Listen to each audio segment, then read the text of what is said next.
I want to start by playing you this video from Will Muschamp during a press conference over the weekend.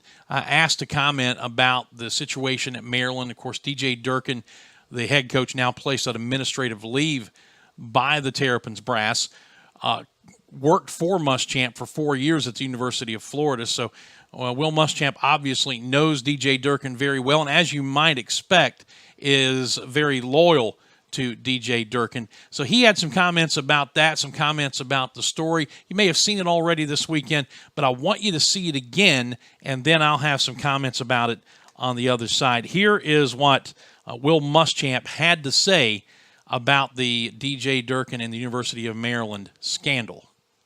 More scrutiny of college football yesterday with that Maryland story, and you know, you're known as a really hard-nosed, tough-minded coach. Where do you draw that line, you and your staff, to where you make sure you don't step across that line into a situation similar to what's being alleged at Maryland? Well, I think the big thing is criticism. You need to criticize the performance, not the performer. And I think that's something we talk about as a staff a lot. And there's a certain way you can talk to a young man about how he's playing and what he needs to do to improve. You know what? I know DJ Durkin. He worked for me for 4 years at the University of Florida. He is an outstanding football coach. But he's also an outstanding husband and a father, and he treats people with respect. And I will use your word, alleged article. There's no credibility in anonymous sources. You know, if that former staffer had any guts, why didn't he put his name on that? I think that's gutless. And in any business, and in any company, and in any football team, especially right here in August, you can find a disgruntled player that's probably not playing.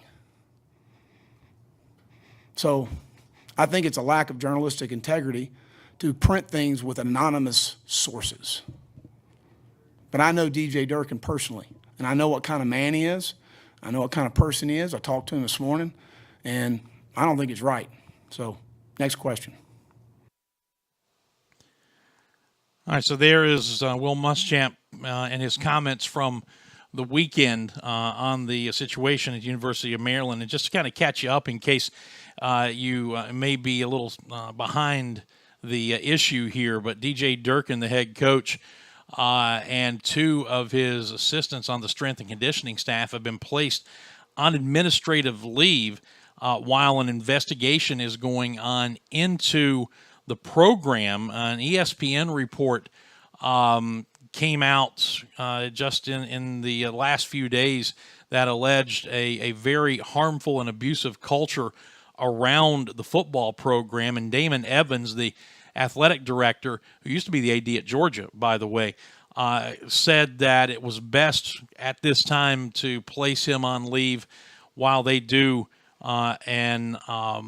as he says, quote, properly review the culture of the programs. Evans said he was extremely concerned by allegations of, quote unquote, unacceptable behaviors by members of the Maryland football program in the ESPN report, and did say that he supported a full investigation into the program. Now, all of this, of course, is in reaction to the death of 19-year-old Jordan McNair, who is said to have died of a heat stroke after collapsing at practice back a few months ago.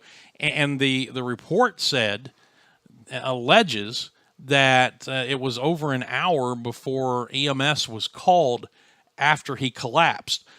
So that kind of got the ball rolling on this investigation. And obviously, when you're talking about the death of a player here, you really have to step back a little bit and be willing to, I think, do some self-examination, or be willing to open yourself to some scrutiny a little bit to make sure that the way you're going about your business is the correct way, and that you didn't do anything intentionally or unintentionally to contribute to the death of this player. And if you read the report, I mean, the allegations in this thing are very, very disturbing. And they did quote anonymous sources in the report And some of those sources spoke on the condition of anonymity because they were afraid of retribution by the coach and the staff. Now, I agree with one thing that Will Muschamp said, that when it comes to criticism and trying to make players better, and certainly you're not going to coddle them. There are times when you have to get on them. There's no question about that. But criticize the performance and not the performer.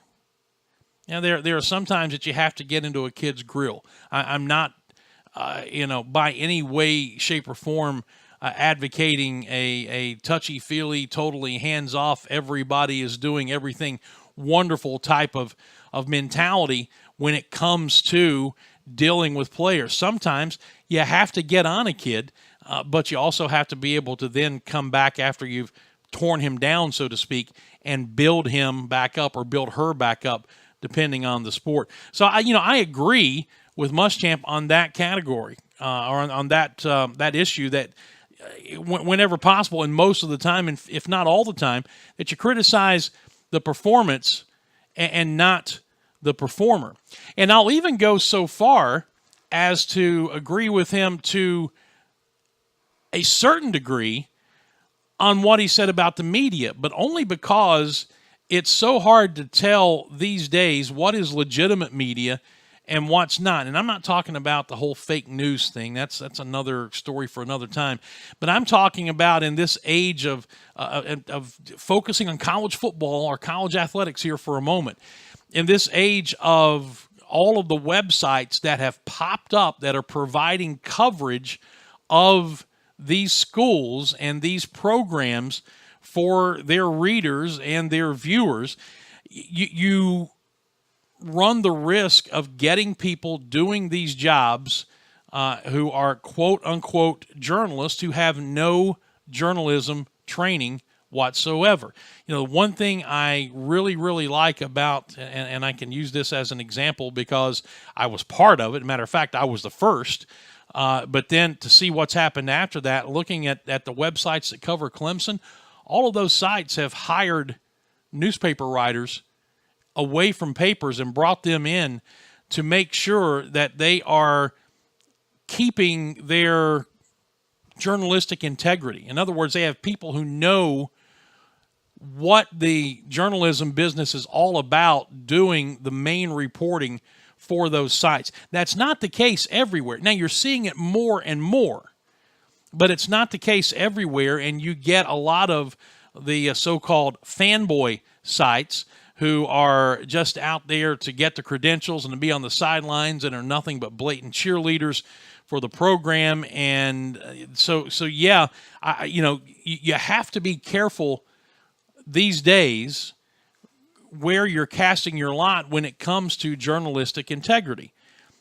Where I disagree with him is in the use of anonymous sources, because for an actual journalist, anonymous sources are a must when it comes to doing your job the right way, because you have to be able to build trust with people. When you're covering a beat, whether it is covering a college football program or covering a police beat as a news writer or a news reporter at a television station or a radio station, you develop sources and you have to develop a trust with those sources. And there are some times that those sources can only speak if you promise them you won't reveal who they are. And that's just the nature of the game. It's been the nature of the game in the journalism business for years. If it wasn't for anonymous sources, Woodward and Bernstein would not have been able to bring down Richard Nixon in the Watergate scandal. So anonymous sources are one of the tools in a legitimate journalist's belt. And in this situation at Maryland, not only do you have perhaps former staffers speaking on the condition of anonymity, but you have some players who are talking and requesting that it's done anonymously because they're afraid of retribution from the coaching staff. And in fact, if you read the article and you read the in-depth report, the players who agreed to talk to the journalist, it was supposed to be done in a place that was secluded and secret so nobody would know they were there. Instead, the journalist was put in a room outside the coaches' offices and locker room, and the door was left open so the coaches could walk the hallway and they could see who was in that room talking to the reporters. So even in the instance of trying to talk to players anonymously, the reporters and even the players were subject, if you believe this article, if this article is correct, they were subject to even that kind of subtle intimidation by DJ Durkin and his staff. Now, again, all of these things are alleged. I understand that. But where there's smoke, in this case, a lot of times there's fire. And the biggest issue I had with what Will Muschamp said, above and beyond anything else, and I have the journalistic training. I was a sports editor and sports writer for more than a decade exclusively. I know how anonymous sources can help, and I know the risk that comes with using them. I know that as well as anybody. But the bigger issue that I had here is a young man died. And blind loyalty to someone who used to work for you, when a player died, a 19-year-old died under his watch, does not come off as a very good look. Now, I'm not saying that Muschamp should turn his back on DJ Durkin, and I'm not saying that at all. But what I am saying is that you can choose your words a little more carefully and not attack the messenger because you don't like the message in this situation. A young man died. Be tactful. Choose your words a little more carefully and don't go on the attack in a public, all-out defense of somebody who used to work for you. Just because he worked for you doesn't mean that he's innocent. And just because he worked for you doesn't mean that he's guilty either. That is all remains to be seen in this. If Maryland truly does an independent, full investigation, then we'll get to the truth. We will definitely get to the truth. But I just thought that Will Muschamp was off base in criticizing true journalists for using anonymous sources. And then in the bigger picture of this thing, when we're talking about a young man's death, he could have chosen his words a little more carefully, and the way he approached that subject a little more carefully. And in fact, the route that, given the benefit of hindsight, the route he probably should have taken when Phil Kornblut asked that question was, DJ Durkin worked for me for 4 years. I know him. I know what kind of a person he is. I am very loyal to him. I'm going to withhold judgment until all of the facts come out. And had he said that, that would have taken care of it. But instead, he tried to, or didn't try to, he did. He attacked the messenger. And in doing so, he brought a lot of heat on himself. Because ultimately what we're talking about here is the death of a young man, a 19-year-old.